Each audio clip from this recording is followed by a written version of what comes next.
30. Ito na. Miss po.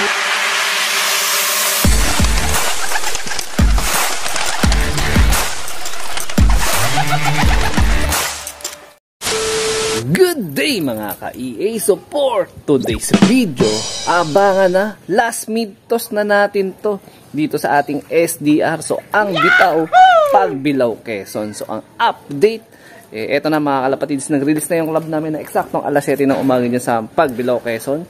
Medyo makulimlim lang bahagya, pero sa ngayong oras, mga mag-aalas 8 na, putok naman na si Haring Araw. So eto nga mga kalapatids, yung ating sitwasyon. Ay, nagpakain na ako dito ng mga naiwan natin ng mga warrior. Halos kakabasok lang ng mga ibon natin. At nag-live pa nga ako kanina. So ngayon pa lang ako nagsimula mag-content. So eto mga kalapatids, in-expect natin, possible pauwian natin Midtos is 8:30 to 9 o'clock AM. No, so 115 km air distance yung pinaka Midtos natin.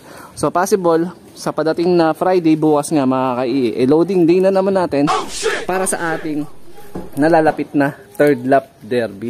So yung third lap derby medyo may kalayuan na yun kasi nasa higit 360 km air distance na yung magiging uwi nila pabalik dito nga sa San Jose del Monte, Bulacan. So mga kalapatids, pag gano'n kasi kalayo, after nun, mas mahabang pahinga na ang binibigay natin sa ibon. O binibigay ko sa ibon. So disclaimer lang, yun lang yung ating method na ginagawa dito.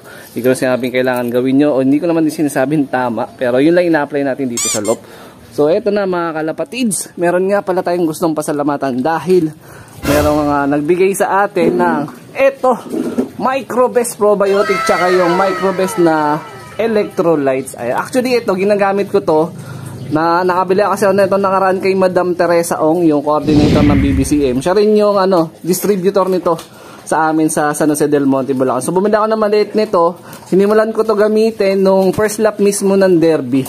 Ayan, so yun, naging blessed tayo kasi kahit paano nabiyayaan tayo ng gantong produkto. At syempre, mas mahabang panahon natin na masusubukan to. At maraming salamat at shout out din syempre kay Sir Nick Joaquin. Ayan, siya yung pinaka-owner ata or founder, parang ganoon. Basta relate siya dito sa Microbest product. Ayan, so meron di lang yan kasi nga meron pa tayo dito na pahabol. Ayan dahil meron tayong sasalihan which is itong RMC OLR Season 11 2024. So meron tayong tatlong singsing sponsored by Madam Teresa Ong pa rin yan. Ayan. Pero ang sabi ko sa kanya, isa lang nga sana kasi medyo may hirapan tayo sa budgeting ng pag-re-entry kasi pag-entry kasi yung mismong total entry ng kada ibon pumapalo ng 3.5, no.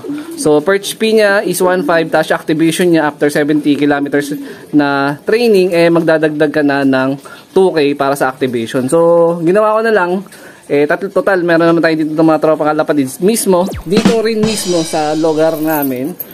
Tag-iisa na kami dito. Ayan. So possible bubuo kami isang team dito. Isa sa akin kay Boss Jordan tsaka kay Boss Jao. So tag-iisa kaming ibon. Pero kailangan namin maghanda rin ng pang-replacement na ibon in case na magkaroon ng abire dun sa sisingsingan namin yung una namin ipapasa na ibon dun. Pero ang pinakamalaga doon dapat at least 2 months to 3 months old na yung ibon. Tapos dapat with vaccine para secured yung ibon natin. So yan, mag-aabang na tayo ng ibon natin. So in-update ko lang kayo ngayong araw. So maya-maya lang ng konti. Sino kayo mauna dun sa tatlo?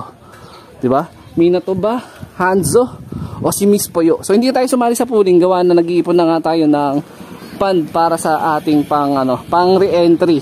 Quad-core re-entry dito sa amin third lap. Tama po ba yun? Mga boss, ito yung truck natin Alas 7 release natin. Dito tayo sa Pagbilao, Quezon. Alas 7 Pagbilao, Quezon, release.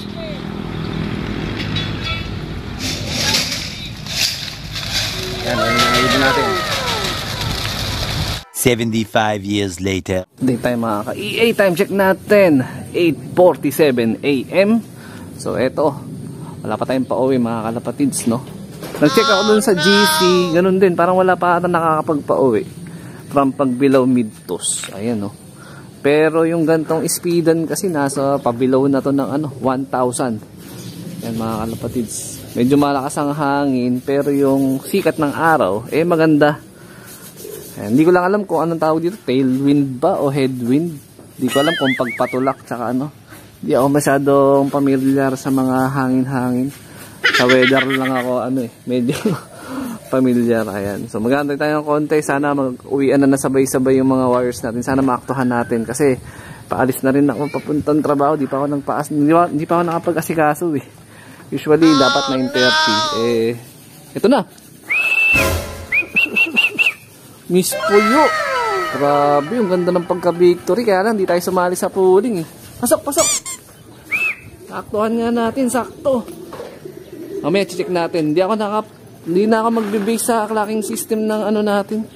Ng kubo. Ayun na, first drop natin. Siyempre, Miss Puyo. Nung nakaraan kasi siya eh. Although hindi siya off, kaya lang medyo naunahan siya ng konti. Pasok na!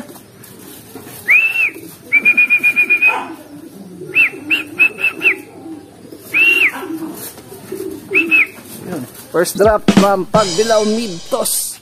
Grabe yung pagka-victory na yun ni Miss Puyo. Hataw. Ayan first dropper natin. May parating pa ba tayo? Bigyan natin to ng electrolytes, yung micro-best na electrolytes. So from Derby, yun na yung ginamit natin. So eto, bigay na rin natin sa kanya. Sige, inom na Miss Puyo, bilis. Inom na, Ayaw pa, nahiya pa. Kulang pa tayo dalawa. Sino kaya mauna dun sa sa dalawang inaantay pa natin? Hanzo ba o Minato? A few moments later. Yun, time check tayo mga kalapatids. 8:59. So second drop natin galing Pagbilao Mid-Toss, Hanzo. Kulang pa tayo ng isa, si Minato. Ayan Pero nung second lap derby natin, si Minato yung nauna. 980 plus speed pa siya. So ngayon, kulelat na. Pag malapit, napapansin ko, kulelat etong si Ayun kulelat etong si Minato. Pero pag malayo, parang dun siya bumibilis eh. Malalaman natin yan sa padating na third lap kung ganun pa rin yung magiging speedan niya pag malayo. Pagka ganun, tama talaga yung hinala ko. Pero pag hindi, siguro, sunerte lang si Minato nung second lap. Ayan. Dito na si Hanzo. Yan na yung Paris mo. Pasok na. Pasok.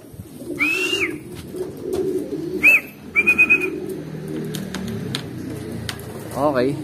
Good job. Second drop natin, si Hanzo.